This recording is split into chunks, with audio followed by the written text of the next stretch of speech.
Here's a Lewis structure question. First read it and determine what is being asked of you. In this case, you're asked to draw the Lewis structures for cyanate that obey the octet rule, including all electrons and formal charges. You're told the order of the atoms and that the molecule is linear. Recall that the octet rule states that each atom in the structure must be surrounded by 8 electrons.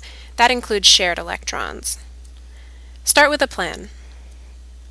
To find the Lewis structures, we first need to figure out how many valence electrons we have to work with. Second, use the valence electrons to draw all possible structures. And third, determine the location of any formal charges. Now we can begin solving the problem.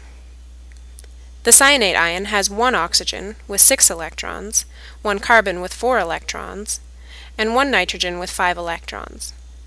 Finally, a negative charge means we add 1 extra electron. That adds up to 16 valence electrons.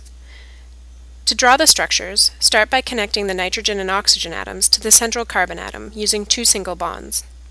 That uses up 4 electrons, so we have 12 left. Use the remaining electrons to fill up the octet of each atom. Now we've used up all the valence electrons, but the carbon atom is still 4 electrons short of its octet. We can fix that by having both the nitrogen and oxygen atoms share 1 lone pair each with carbon. This satisfies the octet rule, but there are 2 other ways that would work as well. The nitrogen atom could donate both lone pairs, or the oxygen atom could donate both lone pairs. This gives a total of 3 resonance structures. Let's place the formal charges starting on the left. The nitrogen atom has 5 electrons, so it's fine. The carbon atom has 4, so it's good too. The oxygen atom has 7, which is 1 more than it needs, so it will have a -1 charge. For the middle structure, the nitrogen atom has 1 extra electron, so it's negative, and the other 2 atoms are fine. Finally, in the last structure, nitrogen has 2 extra electrons and gets a charge of -2. And oxygen is short 1 electron, so it has a charge of +1. Last but not least, check your answer. All the resonance structures should have the same overall charge.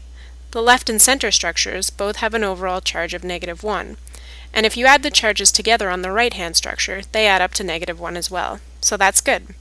Do one more check that all atoms have an octet, and that you've shown each pair of electrons as either a line or a pair of dots, and you're finished.